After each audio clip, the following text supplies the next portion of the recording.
Bonjour à tous et bienvenue sur Daily French Talk où apprendre le français est naturel et agréable. Je suis Marie. Et moi, c'est Thomas. Bonjour Marie. Bonjour à tous nos merveilleux auditeurs du monde entier. Thomas, je dois te raconter quelque chose de drôle qui m'est arrivé ce matin. Oh, qu'est-ce qui s'est passé? Alors, j'ai réglé mon réveil à 5h30 du matin parce que je m'étais dit qu'aujourd'hui serait le jour où je ferais du sport avant le travail. D'accord. Et est-ce que tu l'as fait? J'ai éteint l'alarme, je me suis retournée et j'ai dormi jusqu'à 7h. Marie, c'est tellement compréhensible.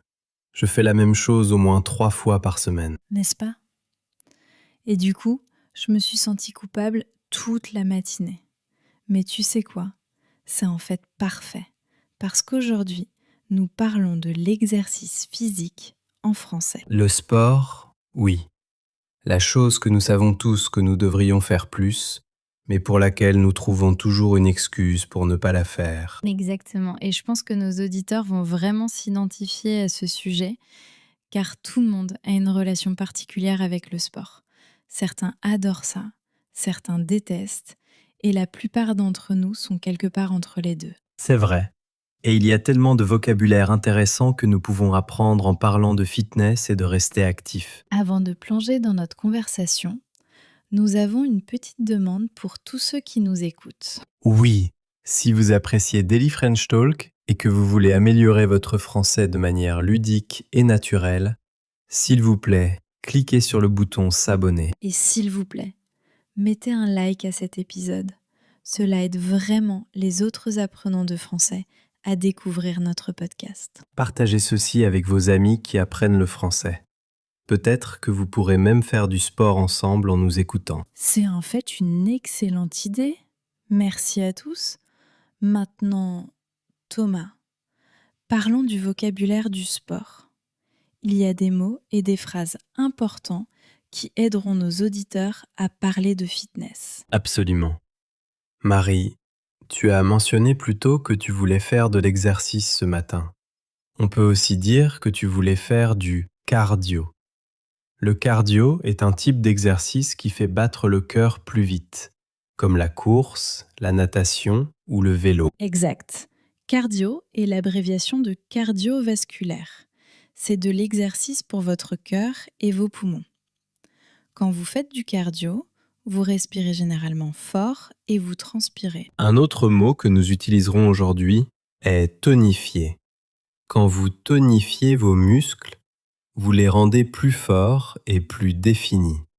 On voit mieux la forme des muscles. Oui, certaines personnes disent « je veux tonifier mes bras » ou « j'essaie de tonifier mon ventre ». Cela signifie rendre ses muscles plus fermes. Voici un mot que tout le monde connaît après avoir commencé le sport. Courbature. Quand vous avez des courbatures, vos muscles vous font mal parce que vous les avez beaucoup sollicités pendant l'exercice. Oh, je connais très bien les courbatures. Le lendemain de mon sport, je peux à peine descendre les escaliers parce que mes jambes sont si douloureuses. Cette douleur est en fait un signe que tu as travaillé dur. Tes muscles récupèrent et deviennent plus forts. C'est ce que les gens disent, mais ça fait quand même mal. Un autre mot dont nous allons parler est rep. C'est l'abréviation de répétition. Une rep est un mouvement complet d'un exercice. Par exemple, si vous soulevez un poids une fois, c'est une répétition. Si vous le faites 10 fois, c'est 10 reps. Exactement. Et la dernière expression pour l'instant est atteindre un plateau. Quand on atteint un plateau, cela signifie qu'on arrête de progresser. On fait la même quantité de sport, mais on ne voit plus d'amélioration. C'est comme atteindre un endroit plat sur une montagne. On ne monte plus. On est bloqué au même niveau. C'est une explication parfaite. D'accord. Maintenant, nos auditeurs connaissent ces mots. Ayons une vraie conversation sur le sport. Thomas, sois honnête avec moi. À quelle fréquence fais-tu réellement du sport? Tu me mets sur la sellette, là, Marie. D'accord, honnêtement, je fais du sport peut-être 2 ou 3 fois par semaine.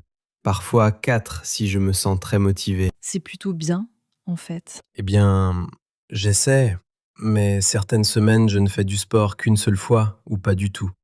Cela dépend vraiment de si je suis occupé et de ma fatigue. Je comprends tout à fait.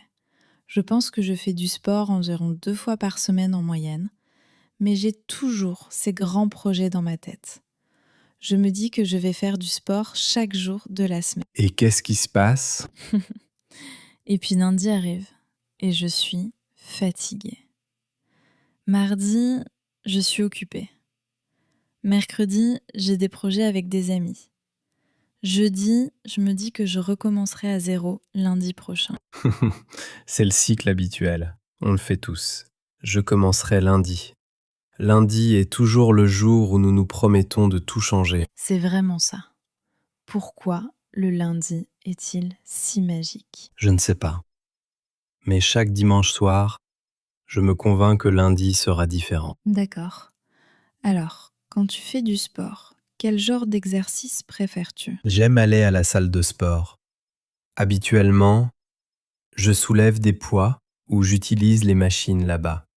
Parfois, je cours sur le tapis de course. Le tapis de course, c'est cette machine où l'on court mais où l'on reste au même endroit. C'est vrai, c'est comme une bande mouvante sous vos pieds. Est-ce que tu aimes courir sur le tapis? Pas vraiment, je trouve ça ennuyeux. Je regarde juste le mur ou la télé. Mais c'est un bon cardio, alors je le fais quand même. Je suis pareil. Je trouve les tapis de course si ennuyeux. Je préférais courir dehors à l'air frais. Est-ce que tu cours souvent dehors? Je courais plus quand il faisait beau. Mais maintenant c'est l'hiver. Il fait froid et noir le matin. Alors je me cherche des excuses. C'est juste, courir dans le froid n'est pas amusant. Quels autres types d'exercices aimes-tu? J'apprécie beaucoup le yoga. Tu connais le yoga? Oui. Le yoga est cet exercice où l'on s'étire et où l'on tient différentes positions.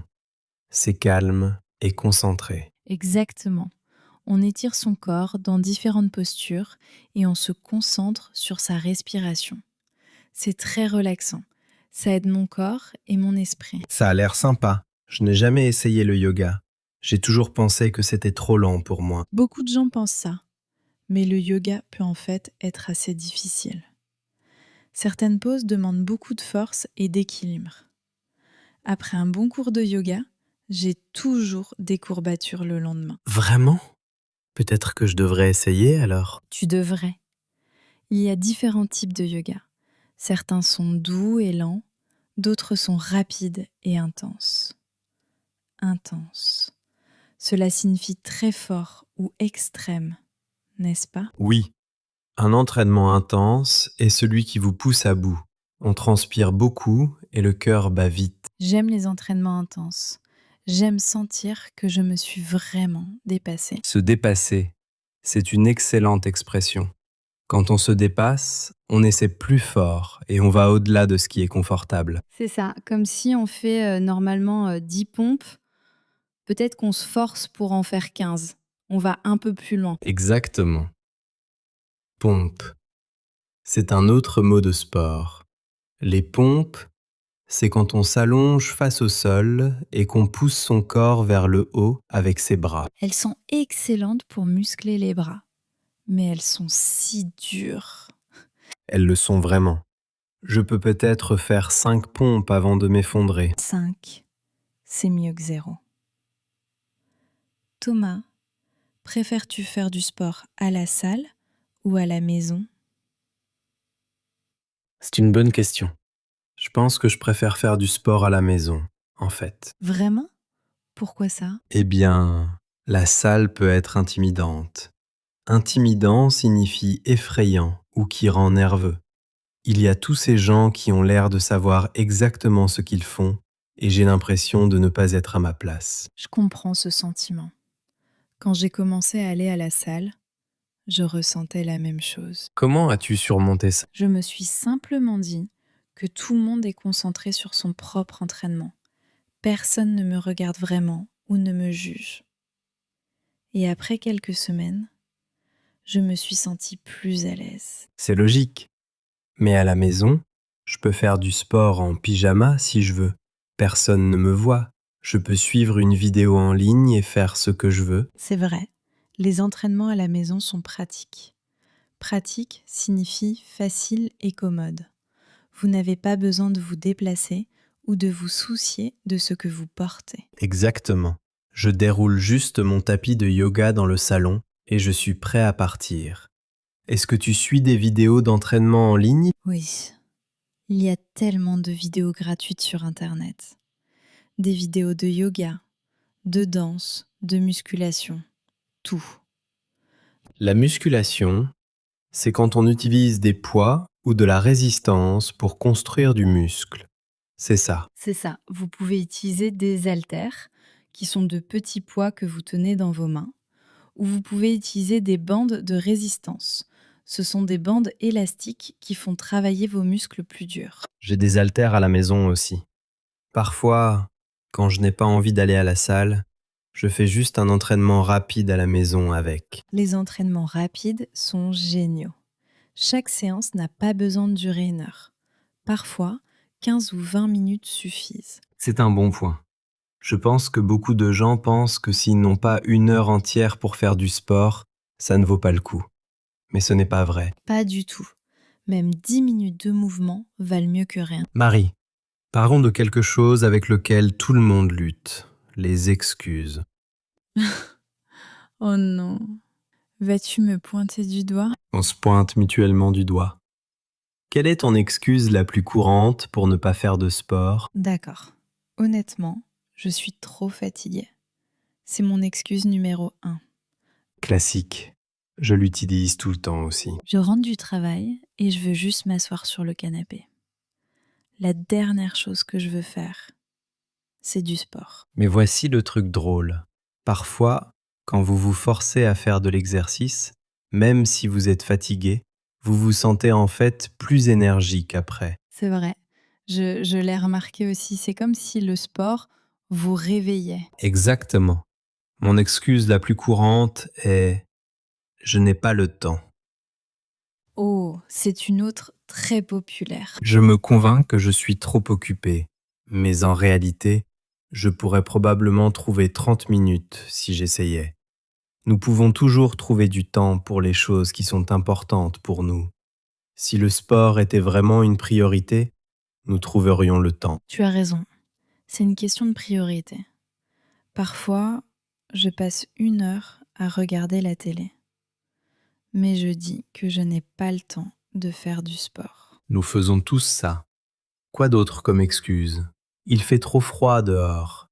Il fait trop chaud dehors. Je n'ai pas les bonnes chaussures. Je commencerai la semaine prochaine. Nous avons une excuse pour tout. C'est vrai. Mais tu sais quoi?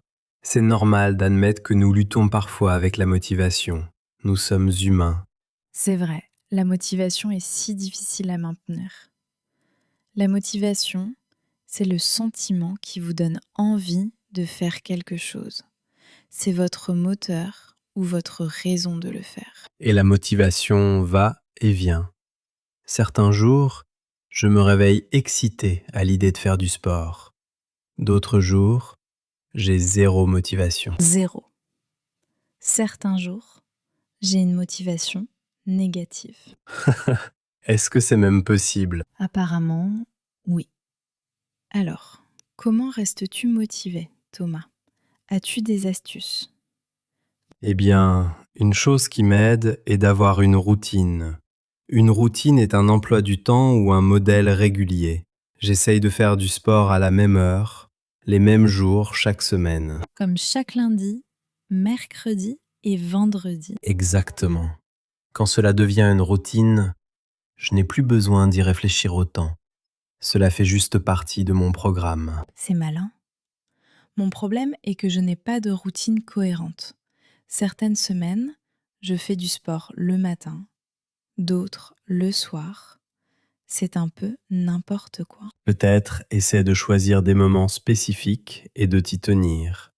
Même si c'est juste 2 fois par semaine pour commencer. C'est un bon conseil.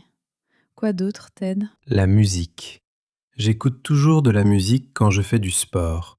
Ça fait passer le temps plus vite et ça me motive. Ça te booste, ça signifie que ça te rend enthousiaste et plein d'énergie. C'est ça? Oui, une bonne musique d'entraînement vous donne envie de bouger. Ça donne de l'énergie. Quel genre de musique écoutes-tu? Généralement de la pop entraînante ou de l'électro. Quelque chose avec un rythme rapide. Et toi? J'écoute différentes musiques selon l'exercice. Pour le yoga, j'aime la musique calme et paisible. Pour courir ou danser, j'aime la musique énergique. C'est logique. La musique doit correspondre à l'activité. Exactement. Oh, voici une autre question. Préfères-tu faire du sport seul ou avec d'autres personnes? Je pense que je préfère faire du sport seul, en fait. J'aime aller à mon propre rythme et me concentrer sur moi-même. À ton propre rythme. Cela signifie à ta propre vitesse. Tu n'as pas besoin de suivre quelqu'un d'autre. C'est ça. Quand je fais du sport avec d'autres personnes, je ressens une pression pour aller plus vite ou soulever des poids plus lourds. C'est stressant. Je vois ça. Mais faire du sport avec un ami peut aussi être motivant. On a quelqu'un pour nous encourager. C'est vrai. Est-ce que tu fais du sport avec des amis? Parfois. Mon amie Emma et moi allons parfois marcher ensemble. On marche pendant 1 heure et on discute tout le temps. C'est sympa parce qu'on fait du sport, mais on n'a pas l'impression de travailler. La marche est sous-estimée. Sous-estimée signifie que les gens ne l'apprécient pas à sa juste valeur. Marcher est en fait un excellent exercice, surtout si on marche vite. Absolument. Il n'y a pas besoin de courir des marathons pour être en bonne santé. Une bonne marche chaque jour est merveilleuse pour le corps. Un marathon est une course très longue. C'est 42 km. Je ne pourrais jamais courir un marathon. Moi non plus. Ça a l'air impossible. Certaines personnes adorent ce genre de défi. Pourtant, elles s'entraînent pendant des mois pour courir un marathon. S'entraîner, c'est un autre bon mot. Quand on s'entraîne, on pratique et on se prépare pour quelque chose de spécifique. Les athlètes s'entraînent pour les compétitions, n'est-ce pas? L'entraînement est plus sérieux et ciblé qu'un simple exercice occasionnel. En parlant de défis, t'es-tu déjà fixé un objectif de fitness? Oh oui, plusieurs fois. La plupart du temps, je ne les ai pas atteints. Pareil ici. Quel était ton objectif l'année dernière? Je m'étais dit que je voulais être capable de faire 20 tractions avant la fin de l'année. Les tractions. Ce sont ces exercices où l'on se suspend à une barre et où l'on se hisse vers le haut. C'est ça? Oui, c'est incroyablement difficile. Ça demande beaucoup de force dans le haut du corps. Le haut du corps, ce sont vos bras, votre poitrine, vos épaules et votre dos. Alors, as-tu atteint ton objectif? Peux-tu faire 20 tractions maintenant? Non, je peux en faire environ 8, ce qui est en fait mieux que quand j'ai commencé. Je ne pouvais en faire que 3. Et c'est quand même une amélioration. Tu as plus que doublé ton nombre. C'est une bonne façon de voir les choses. Je devrais être fier du progrès accompli, même si je n'ai pas atteint mon objectif exact. Exactement. Un progrès reste un progrès, ça n'a pas besoin d'être parfait. Et toi, t'es-tu fixé des objectifs de fitness? Oui. Je voulais être capable de toucher mes orteils sans plier les genoux. Je ne suis pas très souple. Souple signifie que l'on peut se pencher et s'étirer facilement. C'est ça. C'est ça. Certaines personnes sont naturellement souples. Elles peuvent se plier de toutes ces manières incroyables. Je ne fais pas partie de ces gens-là. Alors, peux-tu toucher tes orteils maintenant? Presque. Je suis à environ 5 cm. Mais je m'en approche. Le yoga a vraiment aidé ma souplesse. C'est génial. Tu vois, tu fais des progrès toi aussi. J'en fais lentement, mais sûrement. En parlant de progrès, as-tu déjà atteint un plateau dans ton entraînement? Oh oui, en fait, je suis dans un plateau en ce moment. Vraiment? Raconte-moi. Eh bien, pendant quelques mois, je devenais plus fort. Je pouvais soulever des poids plus lourds toutes les 2 semaines, Mais depuis un mois, je suis bloqué au même poids. Je ne deviens pas plus fort. Ça doit être frustrant. Ça l'est. Je fais les mêmes exercices, la même routine, mais rien ne change. À ton avis, qu'est-ce qui cause ce plateau? Je ne suis pas sûr. Peut-être que mon corps s'est habitué à la routine, peut-être que je dois essayer différents exercices ou augmenter l'intensité. Ou peut-être que tu as besoin de plus de repos. Parfois, quand on fait trop de sport, le corps fatigue et ne peut plus construire de muscles correctement. C'est ce qu'on appelle l'épuisement ou le burn-out. Le burn-out, c'est quand on est épuisé d'en avoir trop fait, n'est-ce pas? Oui, tu t'es poussé trop fort, trop longtemps, et maintenant ton corps est fatigué. Il a besoin de temps de récupération. Temps de récupération. C'est le temps dont le corps a besoin pour se reposer et se réparer après l'effort. Exactement. Les jours de repos sont tout aussi importants que les jours d'entraînement. C'est un bon point. Peut-être que je devrais prendre un jour de repos supplémentaire chaque semaine. Ça pourrait aider. Ton corps construit du muscle quand tu te reposes, pas quand tu fais du sport. Je ne savais pas ça. Oui, quand on fait de l'exercice, on crée en fait de minuscules déchirures dans les muscles. Puis, quand on se repose, le corps répare ces déchirures et rend les muscles plus forts. C'est fascinant. Donc, le repos fait partie du processus d'entraînement. Absolument. D'accord. Thomas, parlons de quelque chose d'embarrassant. As-tu déjà vécu un moment drôle ou gênant en faisant du sport? Oh non, oui, ça m'est arrivé. Raconte-moi. D'accord. Alors, une fois à la salle, je courais sur le tapis. J'allais assez vite, je me sentais bien, j'écoutais de la musique. Oh oh, je sens déjà que ça va être bon. J'ai voulu baisser la main pour ajuster le bouton de vitesse et j'ai perdu l'équilibre. Je suis tombé du tapis. J'ai littéralement volé en arrière et j'ai atterri sur le sol derrière la machine. Oh non, tu t'es fait mal? Mon orgueil a eu mal. Physiquement, j'allais bien, juste quelques bleus. Mais tout le monde dans la salle m'a vu tomber. C'était tellement gênant. J'aurais été mortifiée. Mortifiée signifie extrêmement embarrassée. Je l'étais. Je me suis relevé vite, j'ai éteint un tapis et je suis parti. Est-ce que tu es retournée dans cette salle après? Je n'y suis pas retourné pendant une semaine. J'avais trop honte. Mais finalement, j'ai dû affronter ma peur et y retourner. C'est courageux. J'aurais probablement cherché une nouvelle salle. Bon, maintenant, je dois te raconter mon histoire gênante. Allez, j'écoute. Bon, alors, j'étais dans un cours de yoga, un cours très calme et paisible. On faisait une pose appelée le chien tête en bas. On est penché avec les mains et les pieds au sol et les fesses en l'air. D'accord. Et au milieu de la pièce silencieuse, mon ventre a fait le gargouillis le plus fort que tu aies jamais entendu. Oh non. C'était si fort. Tout le monde a entendu. L'instructeur a entendu. La personne à côté de moi a commencé à ricaner. Je voulais disparaître. C'est génial. C'était horrible. J'avais tellement faim. J'aurais dû manger quelque chose avant le cours. Au moins, tu n'es pas tombé d'un tapis de course. C'est vrai. Ton histoire est nettement pire. Je suppose qu'on a tous les deux appris des leçons. Tu as appris à manger avant le yoga et moi à être plus prudent sur le tapis. Des leçons de vie grâce au sport. Thomas, parlons de quelque chose de positif. Quel est le meilleur sentiment après le sport? Oh, c'est facile. Le meilleur sentiment est juste après avoir terminé.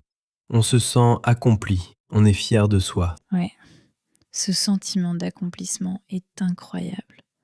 On a fait quelque chose de bien pour son corps. Et il y a aussi ce qu'on appelle les endorphines. Les endorphines sont des substances chimiques que le cerveau libère quand on fait du sport. Elles nous rendent heureux et pleins d'énergie. C'est l'euphorie du coureur. Certains deviennent accros à ce sentiment. J'aimerais être une de ces personnes. Généralement, je me sens juste fatiguée et transpirante après le sport. Laisse du temps. Peut-être que tu finiras par adorer ça. Peut-être.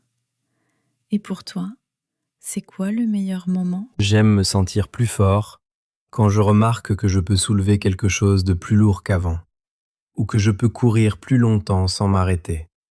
C'est vraiment agréable. C'est un super sentiment. Voir ses propres progrès est très gratifiant. Ça l'est.